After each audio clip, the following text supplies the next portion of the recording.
And we're back. Game number 2, what could be our final game of the day. Na'Vi is one game in the hole up against the team formerly known as RoX.KIS. And the team without a team is now just one more game win away from potentially sending the perennial powerhouse Na'Vi packing.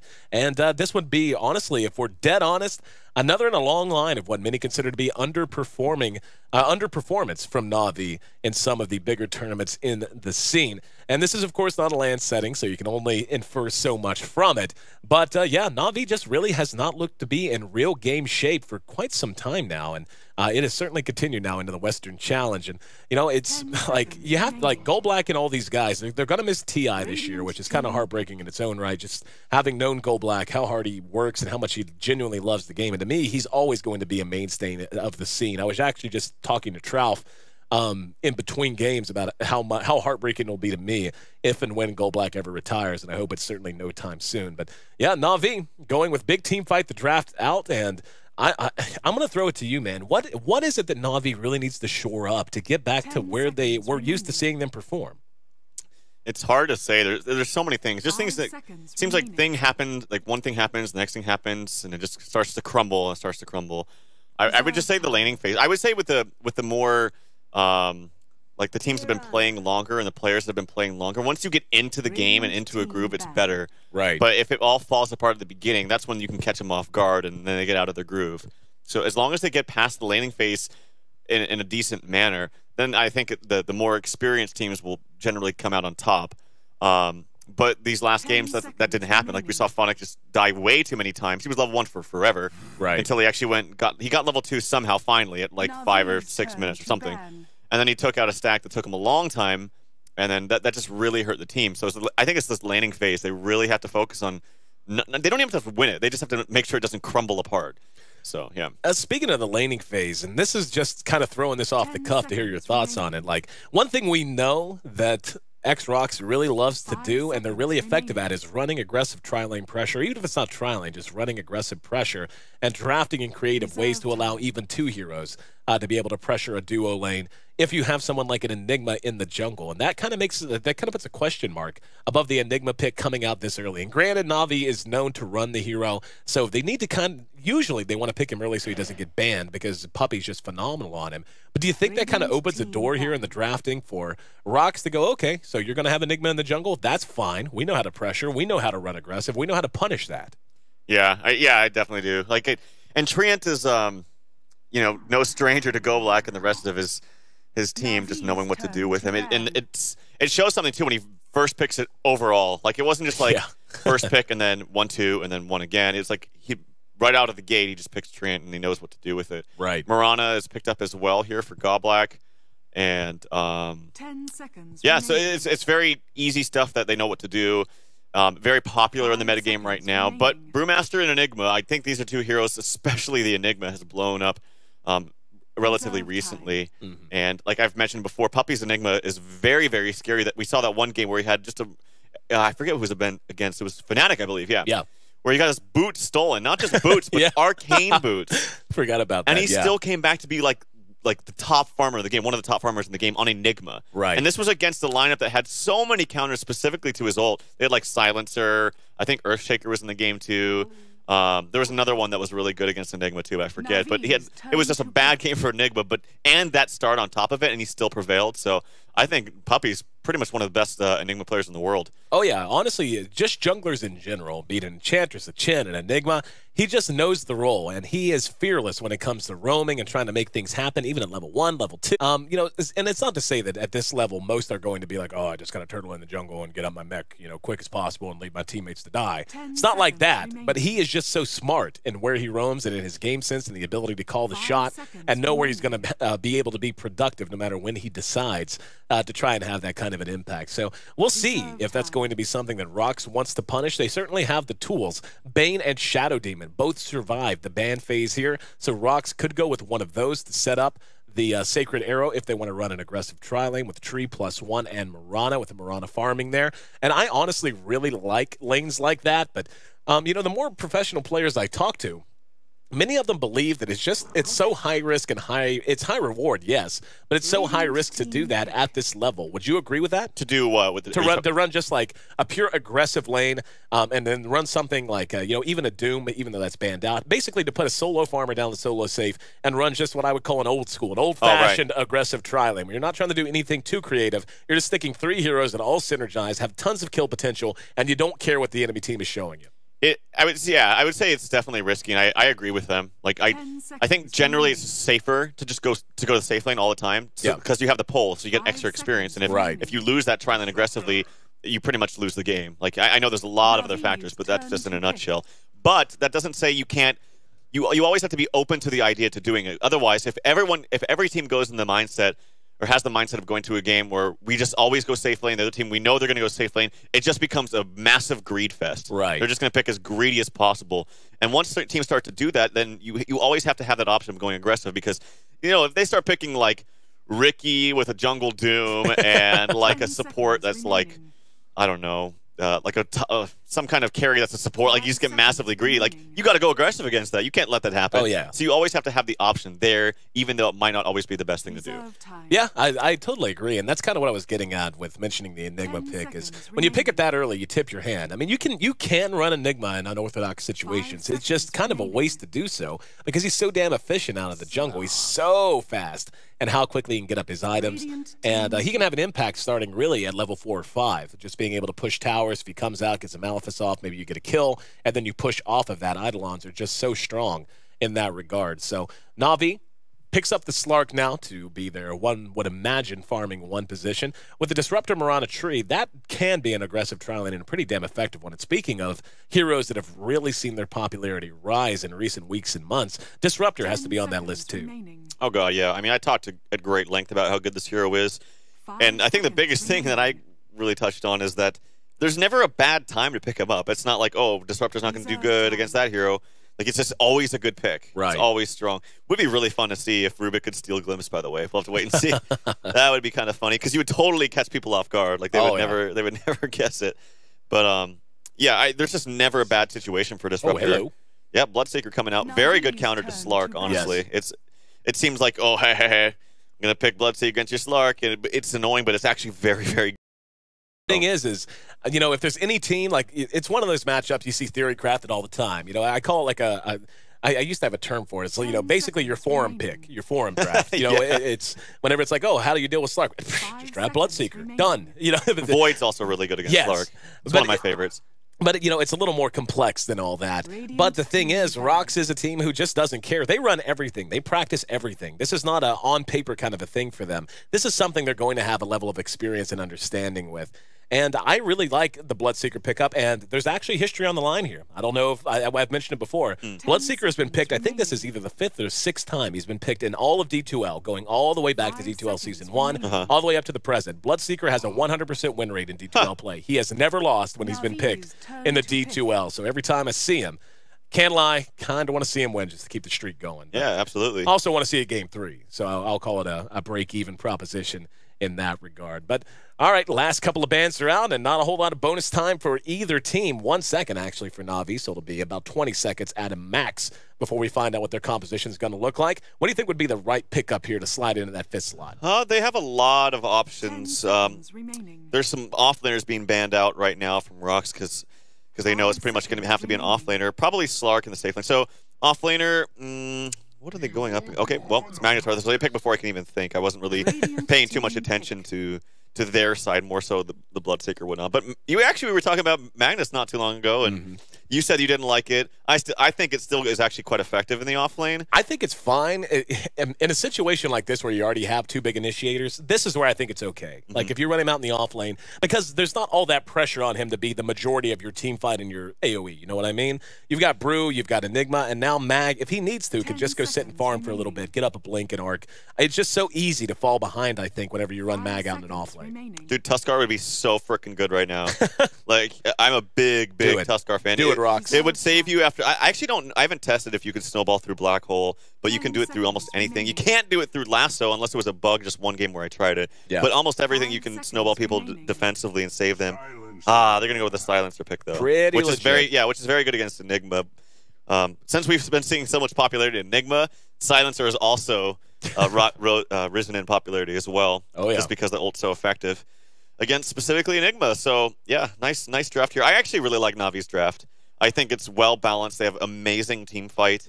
Their lanes are going to be pretty strong, and Brew is also very effective in mid.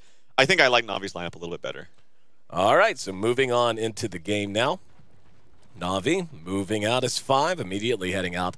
And I really want to zoom in to look at this. Yeah, I can't do it. Can't zoom in. I can zoom out, but I will not hit the showcase mode to look at this Magnus set. But I've always said that I thought Magnus could have some of the coolest sets in Dota in terms of cosmetics. Looks pretty cool. Yeah. Yeah, I'm looking at it on your screen. And, yeah, I like it a lot. Anyway, how about we talk Dota? BZZ is going to be farming the Bloodseeker. Lots going to ride on his performance. Goldblag, no surprise. His signature hero, the Treant Protector. Solo is going to be running the Silencer in mid, which is always fun to see. And whenever Silencer originally got buffed and kind of remade, everyone pegged him as a perennial mid, and that just hasn't really been reality. Nonetheless, he can find success there in the right situations and in the right hands. Yol is going to be on the Disruptor, and we have seen Yol absolutely be devastating on Disruptor before. You cannot sleep on just how good he is on that hero. Funnick playing on the Magnus. It'll be Puppy on the Enigma, of course, and he's hanging out waiting to deny a creep for Dindy, who's going to be playing on the Brewmaster. Kuroki playing on our Rubik. That's one of his signature heroes as well, and really, Kuro's Rubik is so good. And Havost, who has been up and down all throughout the entirety of the Western Challenge, really. He's going to be trying to replicate the success that we saw BZZ have in Game 1 on this Slark. Yeah, they're expecting the offensive tri lane coming top. We might see some dual lanes. I know RoX.KIS loves to run dual lanes and whatnot, so they would actually be quite formidable against this Slark and Rubik. Rubik doesn't really... Rubik is okay in lane phase. I don't think he's as bad as people make him out to be. Possible auto attacks coming back and forth between Goblek and Havost. And there's the purge of the haste. That's so unfair. So unfair. Yeah, Havost being a little too cute for his own good. And he's going to be running, yeah, they're actually laning this kind of interestingly. It's going to be a solo lane top. That's going to be Funnick. And this is kind of in relation to what we were talking about previously. There will be no aggressive tri-lane coming out, at least initially, out of RoX.KIS. I think they might even rotate one down here just to keep pressure on Havost and Kuro at some point, because they're going to recognize this. I mean, yeah, Sadoy can farm right in the face of Magnus, and Yol can do a decent job of harassing him out. It just depends. Who do you think's the bigger target to try to hold down? Hold that thought. Goldblack in trouble. Gets off the lead sheet. There's the pounce. He actually missed it. No, he got it on BZZ, but didn't get it on who he wanted it to be on, which was Goldblack. So because of that, he survives in a missed first blood opportunity. It would have been close, but yeah, I would say even just nice play from BZZ to kind of get in front of him. It was kind of a difficult and weird angle to try to get there and pounce on him. But nonetheless, that was very close for Goldblack. I don't think he realized how much damage was going to be coming out, and he doesn't have a stout shield. So, but yeah, I think these dual lanes are actually going to be fine. I think this is pretty smart actually from RoX.KIS. They can rotate Disruptor down, but I feel like you'd want to get a few levels up on him before you actually rotate him down, so that you actually have a real killing potential. Not just, hi, I'm a level 1 Disruptor that doesn't really have too many spells to work with. So I'd say keep him up here for a little bit, create a little bit of pressure on the Funnick. This dual lane bottom, it's not going to die at all. It shouldn't die from RoX.KIS. And they're even doing some extra pulls. So I think things are starting out very, very nicely here for RoX.KIS. Little counter warding from Na'Vi, trying to do what they can down here. They've got a lot of sentries down, and yep, they've even got the camp block now. So the pulling, not going to be as easy now for RoX. Not possible, at least at the moment, so they're going to have to give that a little bit of attention. But yeah, I mean, I was going to ask, and we'll see if they decide to just stick with the dual lanes, but if they do decide to put 3 in a lane, which lane do you think is the most deserving of attention? Trying to hold down Funnick or trying to hold down Havost? I would put 3 in this bottom lane here, definitely. Yeah. Like 3 versus 1 is not very... Efficient. Like, efficient, yeah, that's a good word. It's not very efficient, but 3v2 is much better, unless you can kill that one hero over and over. But that's a tall order when it's a Magnus, just because he's pretty tanky. He's a strength hero. He actually bought a stout shield for once, and he has skewer. So I would say, yeah, the lane phase is not bad. Also, as a general rule, dual lanes are very, very good against junglers.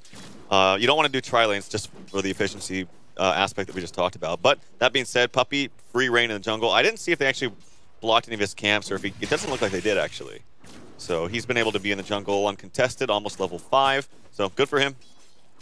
Taking a look at the mid matchup. Dindy sitting at about 9 CS to he's actually doing better. Solo. Yeah, he's doing better than him. Impressive. Yep. And both are a little low, though. Down at bottom, BZZ has 12 CS to the 11 of Slark, so roughly a break-even so far. 16 from Mirana in this top lane, but Sadoy, I think, would expect to be a top of that. He actually just missed a couple, but that's okay.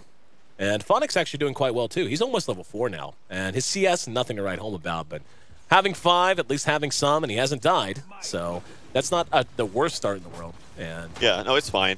I mean, this is kind of a hard lane to lane against, too. Like, he does have Skewer, like I said, but it's hard to kill him, but at the same time, it can be scary. Once you get levels up into Glimpse, especially. I think he's 1-1-1 right now. Yeah. Kuro could be in trouble being pursued by BZC. There's a pounce, catches Bloodseeker from behind, go black.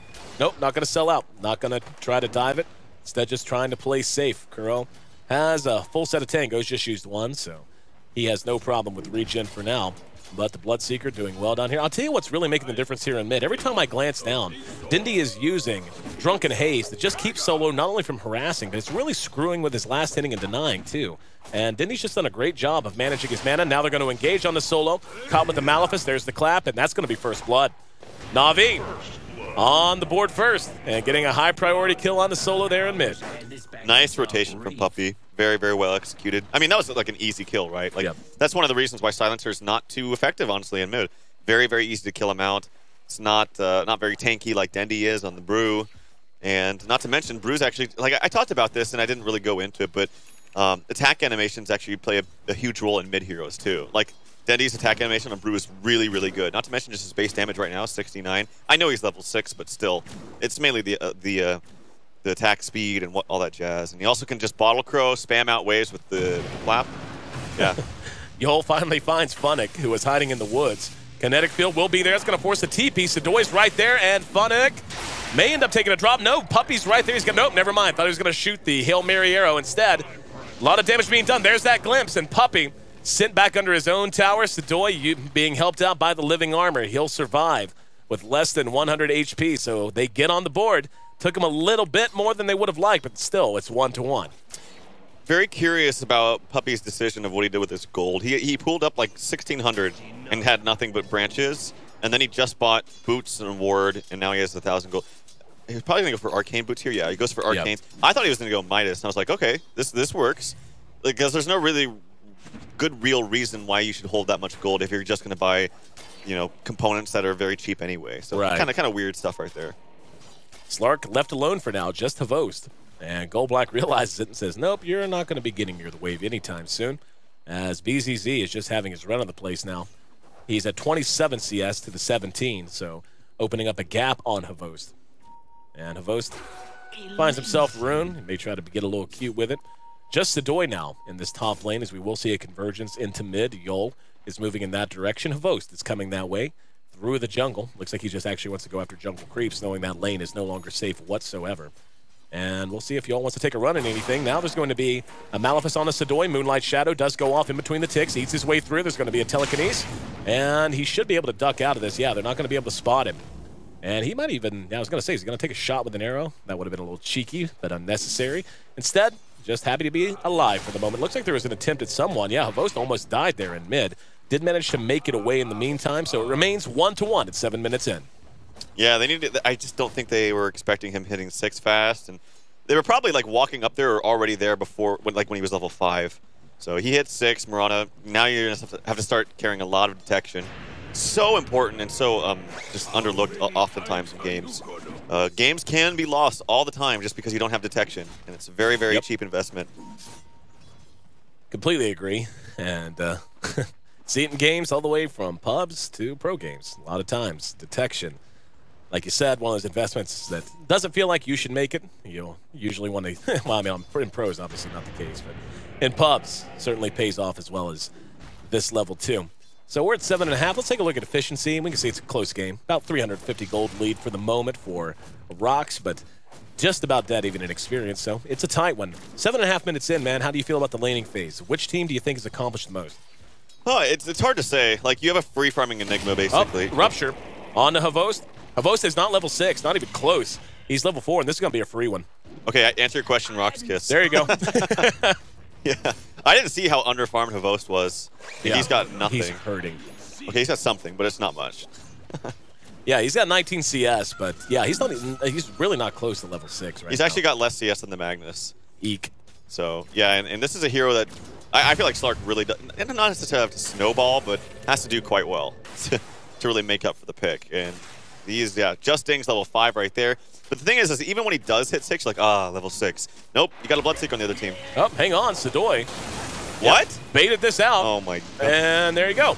So Vost dies for the second time in 60 seconds, and having problems. He needs to get things together. Dindy's going to be hit, and there's the global silence. Solo uses it just to make sure he gets away. At this stage of the game, I feel like that's actually acceptable. Usually you want to hang on to that for the perfect moment because it is a 2-minute cooldown. But, yeah, that time, 8 minutes in, maybe not looking for a team fight because everything else is going well. Why not? Keep yourself up and standing. That death was so huge on Havos. He just died. TP'd back, died again, which means his TP's on cooldown. So now he has to do this is the walk of shame right here. Yeah, this is what I call it, the walk of shame, too. Let's just keep that camera right on him the whole Everyone time. Watch. Everyone watch. Yep. There we go. I wish I could zoom in so I could even imagine how he's feeling right now. Yep. There are like 40,000 people watching you, Vost. Oh, no, it sucked.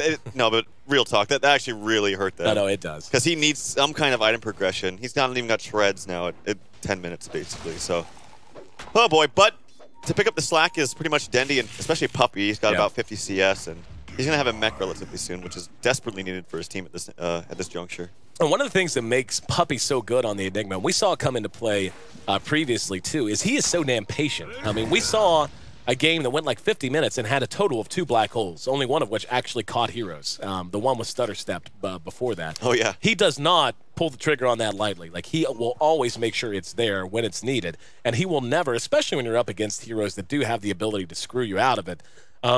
Even the Disruptor, any kind of a stun, certainly the Global Silence, he's not one to go, oh, okay, I'm going to use this, and I know it's going to force that, but then we'll just go from there. He will wait it out, and he will not use it if it doesn't make sense to use it. Havost, so he should be fine. What did he get? I got Sacred Arrow. Good steal there. That's an awesome steal. Yeah, it's one of the best steals, I think. Dindy engaging again on the solo is going to be the clap and the split. That's going to be a death. And the Courier got a little close. Solo being helped out a bit. Actually, the arrow's off the mark. And yes, manages to make it away. Detection, guys. Barely. Detection, boys. Yep. Oh, man. Yep, that's a good example. Invest in sentries. The boards save lives, sentries end lives. And that should have been a death for sure. Solo still standing, but the tier 1 here in mid not likely to be able to claim the same thing. There's the Rupture. That's going to be on the Funnick, and the Global Silence as well as the Static Storm Kinetic Field. Funnick's going to die for sure. Rest of Na'Vi looks like they should be able to make it away. Yol being pursued by Dindy. Nope, unable to get the damage done. And just heard an arrow. That's actually going to connect. Came from way downtown, and Kuro, who stole that mere moments ago, puts it to good use immediately. End up trading 1 for 1. The mag for the Silencer, and they got the tier 1 too, so not too shabby. It was actually really well played by Puppy. While there was like engagements onto their own heroes, he still had like 3 Eidolons spread out hitting the tower and time the last hit. I don't even know if he was timing it because I don't think anyone was trying to deny it on RoX, but nonetheless, if they got the tower denied, it would have been massively huge for RoX.KIS, but they need all the extra gold they can get for Na'Vi at this stage. So nicely played by Puppy. Yep, Gold Black caught out off of the smoke gang. They got 4 there. Very nice rotation. Very nice play from Na'Vi. And this is what we were talking about. Enigma's just one of these heroes. Could have, he can do this starting level 4 or 5, but at this level especially, you get a kill and you're near a tower, it's a dead tower, pretty much guaranteed. Speaking of dead, Havost has to use his ulti. And he's kind of juking around, pounces through the woods. Arrow's off the mark, but he's going to be glimpsed back.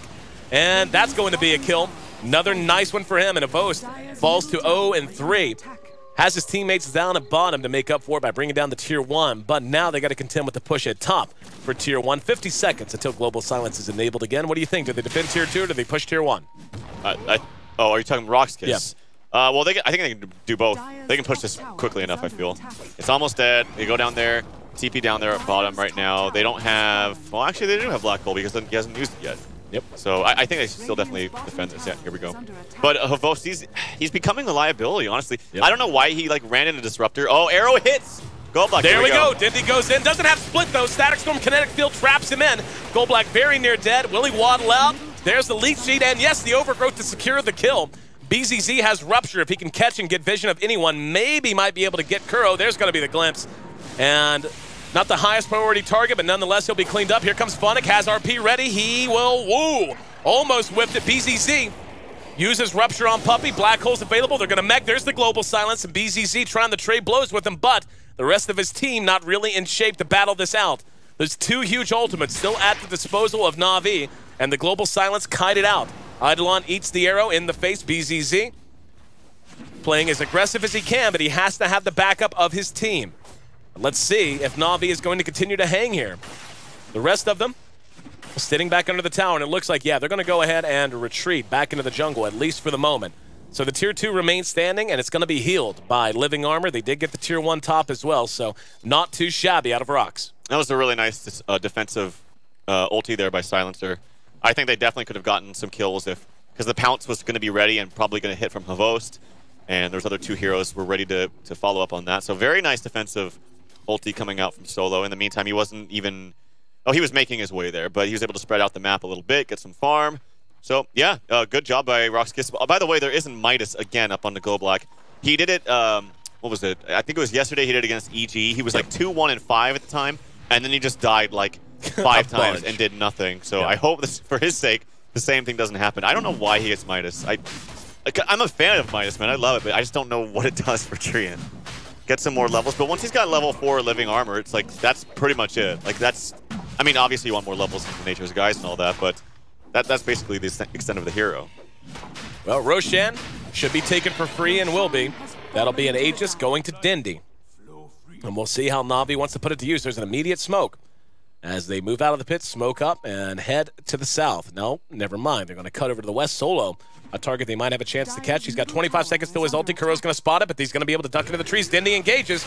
They're ready to fight. Solo being focused down. He actually got glimpsed back. And, yeah, there we... Okay, never mind. He started to split and got glimpsed. Okay, I was going to say, I've seen some really weird interactions with Glimpse and Brewmaster's ulti before. But because he got silenced, he was unable to complete the animation, and that makes sense. So RoX.KIS able to survive out of that. They're going to have to try to push the Tier 2 again. It is nearly back to full, and it looks like, yeah, RoX realizing now's not the time to fight. They're just going to try to rat it out, pushing the Tier 1 mid. The Tier 2 top is also going to be under assault from Sedoy. Na'Vi should have plenty of time to bring this down and retreat to try and defend at least one, if not two, of these towers. Glyph is being used. They're teleporting in now. They're going to converge. Down goes the Tier 1. Sedoy's going to abandon the siege at the top Tier 2. Oh, no. Dendy blinked in the trees. Oh, okay, it's broken by the... Here we go. Yep. Very nice play by Puppy. Freeing him out. So they have to trade a Tier 1 for a Tier 2. Very nice exchange for Na'Vi. We're at 15, almost 16 minutes in. Still a very tight game. Slight advantage remains with RoX, but Na'Vi has actually kept this well within striking distance. Yeah, and I still stand by I like Na'Vi's lineup better. I think it's... Again, with Panda plus just really good team fight heroes like Magnus and Enigma. And Enigma, like, yeah, he's never really going to cast an ultimate in this game. And even if he did go for BKB, there's still multiple ways to cancel it with the overgrowth and the global silence and all that jazz. But you don't pick Enigma contrary to a popular belief for the ulti. You pick him for the pushing power. You pick him for a fast mech carrier. And his stun is, like I've said before, one of the best stuns in the game. It's amazing. And now with the buff to Midnight Pulse 2 with it being massive, like it's such a huge radius, it's actually really hard to push up in a high ground against that. I think one disappointment has to be Solo. He went mid and he was really well managed by Dindy's Brewmaster. Up atop, looks like we might have the chance for a fight. If both's going to be spotted, pounces out of the kinetic field. He might get glimpsed if he's not really careful. And nope, not going to be trying to take that fight. Instead, they're going to fall back and wait for backup. BZZ is over in the river. This Tier 1 top. They have a glyph if they want to use it to buy time. And actually, Dindy's just going to go ahead and go forward. He's going to be glimpsed back. And nope, never mind. Didn't glimpse the Pandas. And again, weird interactions. I've seen that glimpse the Pandas before. There's going to be an RP catching Yul as well as Solo. Yul's going to end up dropping. No, he's actually alive for a second. Got off the Static Storm. Global Silence did go off, but right now this is just being poorly managed, if we're honest, by RoX.KIS. Up at the top, though, BZZ doing what he can. Has the Blade Mail. He will be caught out and brought down. Na'Vi, it's a 2-0 for them. Rupture was used. And that was stolen, actually, by Rubik. So that was Rubik's Rupture. I was going to say, BZZ, did he buy back and I didn't hear it? Nope, that was just Kuro being Kuro. And now they're going to catch up with Sedoy as well. There's the Black Hole. Nice. Got both of them. And that patience pays off. That's a full 5-man wipe. That's a big turnaround for Na'Vi. And this is a lot of mid-game momentum for Dindy, Puppy, and Sons. And Dindy's actually just taking the tower because he can, I guess. It actually shows just how strong their team fight is when they're fighting at the Tier 3 when they don't even have the Tier 1. It's like the Tier 1 is being pushed right now by creeps, and they're going all the way past that tower, past the Tier 2 tower, past the Tier 3 tower fighting in there with the Black Hole. You just missed a sick escape, by the way. Did I? Kuro got glimpsed into a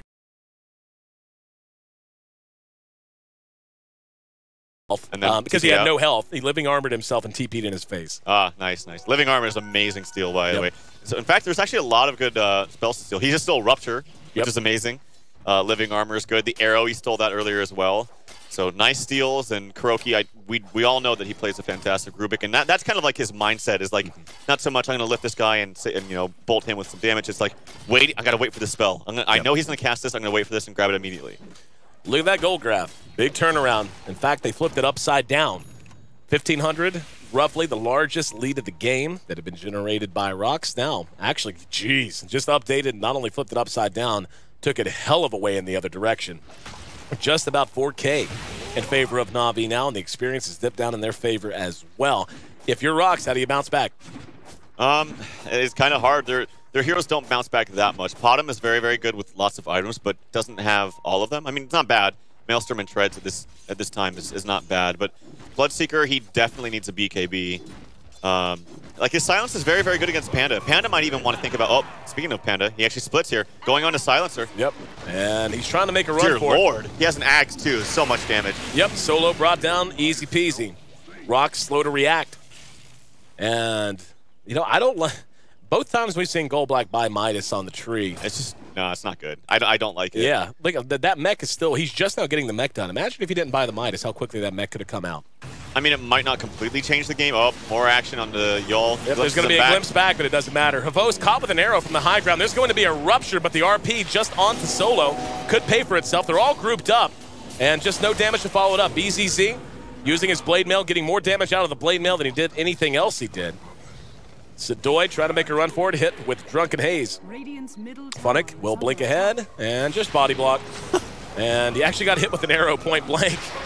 Sadoy trying to tell him to get the hell out of the way. Havos comes flying in from the rafters and cleans it up. And Kuro with another great steal in Starfall. But, yeah, I think this one is more or less out of control. You know, when you draft a lineup like this that has like a Silencer, a Bloodseeker, you know, it's one of those things that we say all the time, but it's a thin lineup. You can't really afford to be in this position. There's a Global Silence to look to get a couple of return kills. Puppey will end up dropping. The rest of the team retreating out into the woods, and it looks like they should be able to make it. Dindy has ult up in 30 seconds or so. Funnick and Havost. Not really any real chance of them being caught. And it looks like Yol trying his best to get into glimpse range. Havost is actually hanging around, as is Funnick, and yeah, they smoked, but Sadoy got spotted. Are they going to try to lay a trap here? Yeah, they don't know the full extent of what's on the way. Arrow shot and misses. They know where Funnick is. They're pinging it out. There's going to be a kinetic field, but Funnick very quick on the trigger. Blinks out of the radius, and they're going to try to counterpunch a little bit here. Going to work on the tower. And, yeah, they're good at tier 1, so... They get Puppey, they get a tier 1, and they try to stop the bleeding, but still, Na'Vi in mostly command of this game. They might fight this, though. I thought they were going to fight this because they glyphed there. So unfortunately, they had to waste the glyph. The RP was down for like another 10 seconds, though, so that was kind of what they wanted to wait for. They still have, nope, Aegis actually got reclaimed not too long ago, I believe, by Dendy. He also has something on the courier. What is it here? Ogre. Okay, yeah, it looks like he wants to for a BKB, and I think that was really smart, too, because... Wait, you can't BKB out of the silence anymore, can you? Out of the silence, yeah. Like if you get silence, I think you can BKB. Or what was that change that they just did with the Bloodseeker Q? I totally forget.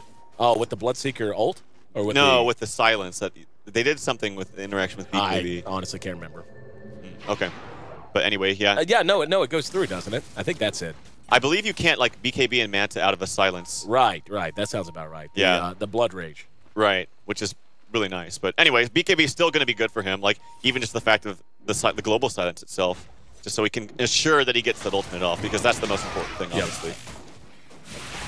Tell you what, it's whenever you see an ulting Panda get glimpsed, one of the most bizarre crashes I ever saw was caused by that. And I'll have to tell that story another time because they are rushing down mid now. But depending on where he is in his animation, sometimes it glimpses the Panda's back and sometimes it doesn't. Didn't. It's a shame for RoX. If it had, might have made a little bit of a difference. But this tier 2 mid going to end up dropping very quickly. Do you think Na'Vi's in shape to try to crest high ground? I think so. Yeah. They could play it really, really safe, and well, I guess it's not really, really safe, but just play it safe and take the next Roshan. That's probably actually the smartest thing to do. Oh, Leap was stolen by Kuroki. Not a bad spell to steal at all. But yeah, I think they probably should just play it safe. Go take the next Roshan. Don't take any risks. They probably still would win a fight no matter what, just because of their heroes and how much more they farm now at this point. But you don't want to take any risks. They're not that far ahead. Like, they're only just a little bit ahead. So, well, they're going to rotate the top and look to clear off the last little bit of map control that Team Gold Black has at their disposal. Last remaining tower, this Tier 2 tower. And Evo's going to lead the way. And yeah, RoX is in no position to even try to defend it. And they're actually playing this very cautiously, not wanting to be caught with their pants down. This will buy time for them to react. Gold Black's nowhere near there. He's all the way over in the jungle, solo, also by himself. And Na'Vi, again, not really sure what to make of the situation right now. Maybe just waiting on the pipe, actually, as it is done now on Puppey. We'll see if they want to push it out. Only 3, again, are here to defend from RoX.KIS. All 5 from Na'Vi in a position to make a run at this. Waiting on the next creep wave. Solo has a TP if he needs it. Gold Black actually doesn't. So Gold Black's going to have to hoof it from wherever he happens to want to come from. And yeah, they're just going to abandon it. Not even going to try. Yeah. Yeah, I don't think Na'Vi has anything to be scared of, at least at this tower. Even with Global Silence, like, he is so under-farmed. He has just got nothing, like the Silencer I'm talking about. Yeah. And you were mentioning or alluding to that earlier. And I think the reason is I'm not the biggest fan of Silencer mid. Like, he's not like a mid hero that can... I mean, he's strong as a solo hero, but he doesn't farm quickly in mid. He farms faster in a safe lane. It's not like Shadowfiend where you can just spam out waves and then go to the jungle and just, you know, you kill creeps faster, is basically what I'm trying to say with other heroes, not Silencer. So I'm not the biggest fan of him mid. And as a result, he's only got a 4-staff and maybe looking towards now finally an Axe. Could be a Yules as well, but nonetheless, his farm is not as great as you want it to be. All things considered, it's still a pretty damn close game, though. But granted, it does feel, for whatever reason, I guess just because so many towers are down now for RoX, feels like a slightly longer game than it actually is. Only 25 minutes in. And it is actually after the tower goes down, and especially after this Roshan, it's actually going to be close to 7,500 gold in favor of Na'Vi. He's going to say 5K. That's, you know, you can handle that. That's something you can turn around a little simpler. But at this stage, it is beginning to get a little lopsided. And I don't know what RoX does, really. Like you said, Solo usually very reliable and very good out of that mid position. Just really had a rough time this game and struggled to stay on pace at all. And his ults, for the most part, he's had a couple of good ones, but and it's not so much him as it is Na'Vi just doing a great job of kiting it out, waiting it out, and making sure it's not what they need it to be. Yeah, well, I mean, they're just down, so whenever you have ultimates like that, it just doesn't seem as effective. Also, you can attribute a lot of that to the early gank that Puppey applied on mid. Like, it really hurt him. And not even if he didn't gank, I just think that Panda's so good in mid. Like, we were talking about that in the last game. Do I like him better in mid or offlane or whatever? I just feel like he's such a good mid hero. Yeah. Like, he can spam out waves, he can bottle crow, he's a strength hero, so he's already tanky, good attack animation. It's very difficult to actually hit him. So heroes that are normally good, I believe we saw not too long ago, it was a Panda versus Skywrath. Skywrath is like the best mid hero ever, like, because he's so strong, great attack animation, long range, good spells, and he couldn't kill. The Panda did really, really well. Yep. So I just think it's not as easy of a matchup as it might look like on paper. And there's an arrow that'll actually miss. I just heard a rupture behind the fight, though. That'll be onto Funnick. Funnick's going to be force-staffed, actually, eat some damage, and now, oh, there's a black hole. Got 3, and the Global Silence actually really slow. They got a lot of channel and a lot of damage off of that. BZZ does track down Funnick to the side of the fight. Now, though, the split from Dindy's going to allow him to clean up Yol along with Havost. And BZZ, tossed it in the air by the Storm aspect, comes back down to ground, has to use his BKB now.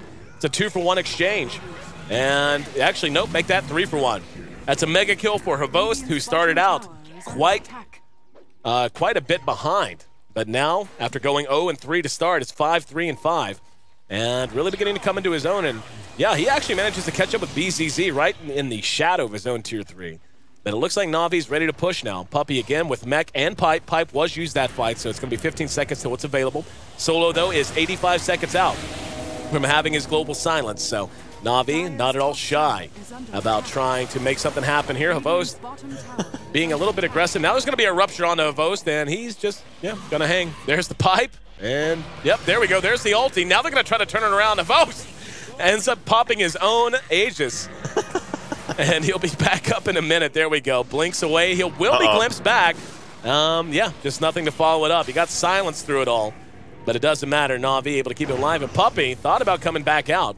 Kuro even blinking ahead too. Yeah, they could have easily turned it, actually.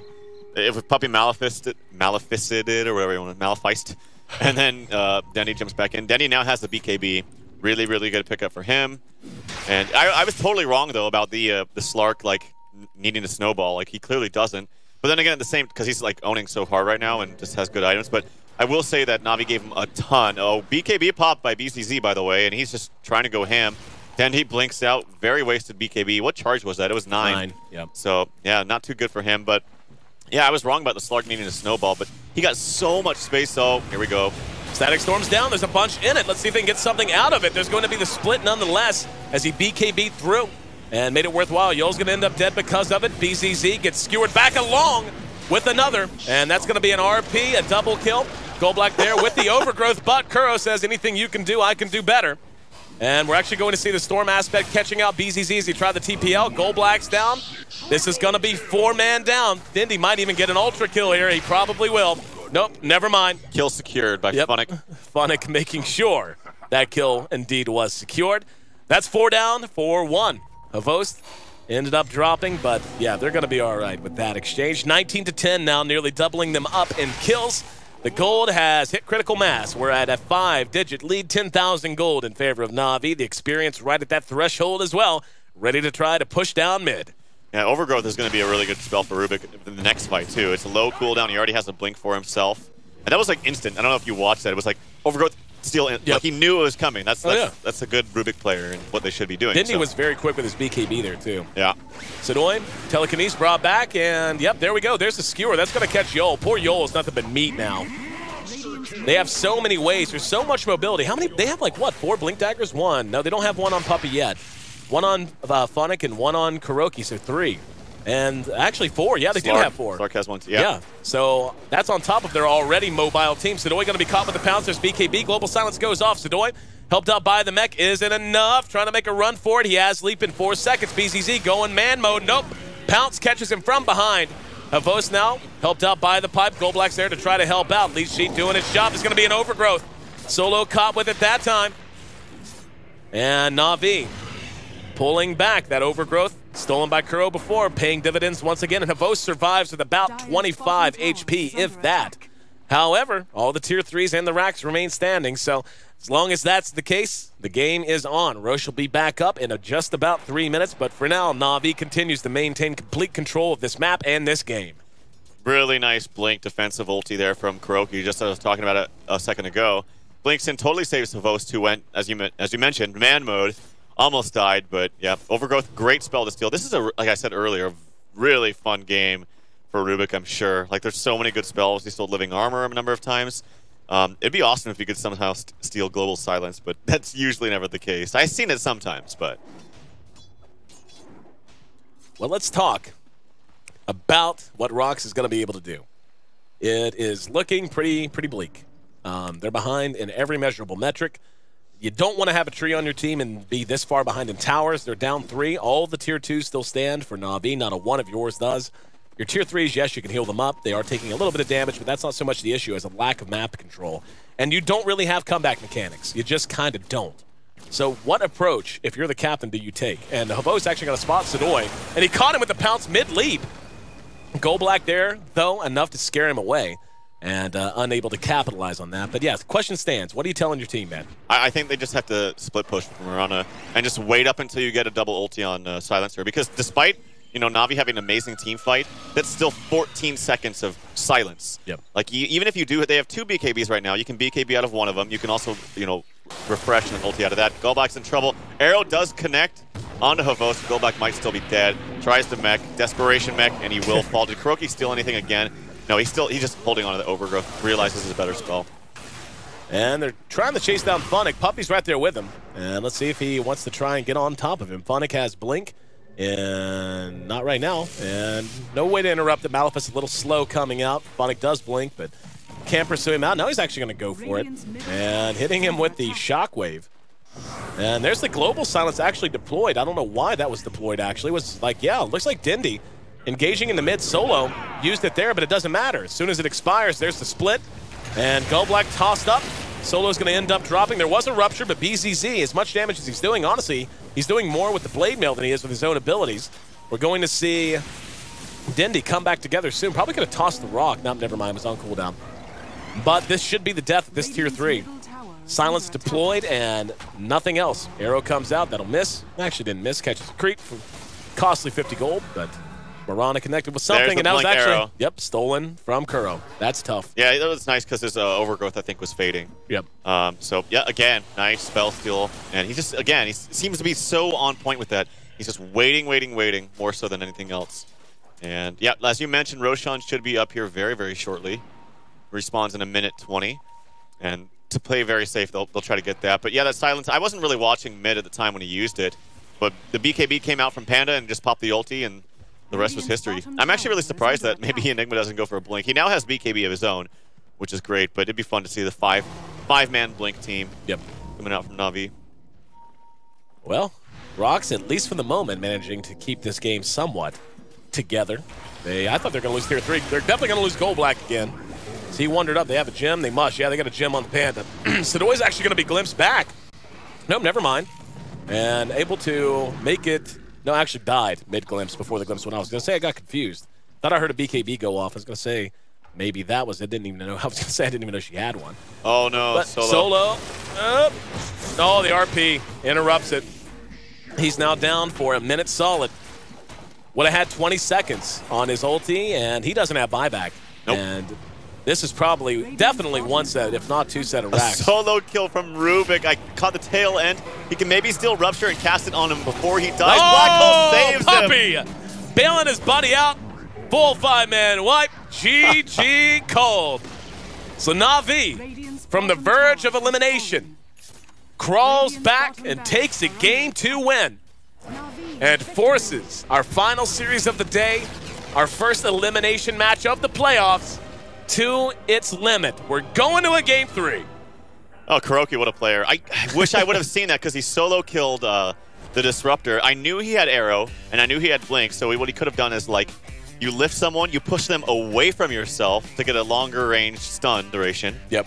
And that's probably what he did, and then used his spells and used his other nuke to get the kill. And then after that, oh wait, no, he didn't blink in because he had to blink out. That's what happened. So he just got an arrow onto a 5-second arrow onto his Y'all playing that Disruptor. And then the Bloodseeker comes in, he steals the Rupture. It was really, really fun to watch. But yeah, I mean, they totally changed this game. I thought it was gonna go so bad because honestly, Havos was feeding. Like he died so many times early on, but then I saw them like just creating so much space for him is what I was gonna say. He was up in top just farming for like 10 minutes while the other 4 heroes were actually getting kills and doing stuff. I was able to give him some time to come back, finish the game 8-4-9 actually. So was able to bounce back nicely. So well played. We're going to Game 3. 35 minutes, 5 seconds, the time it took. Standout performance, of course, from Dindy, who finished up 12-1 at 15, involved in 27 kills across the course of that game. Kuro, 2-1 and 18, sounds kind of quiet, but trust me, his impact was huge. And even Havos bouncing back, finishing 8-4-9 after an 0-3 start. And then, of course, Puppy's Enigma, 1-1 and 14. Again, sounds quiet. Got to see a few more black holes than we had in games past, but all of them effective this time around. And yeah, again, a thin lineup. You have to execute it a certain way. Not a lot of comeback mechanics.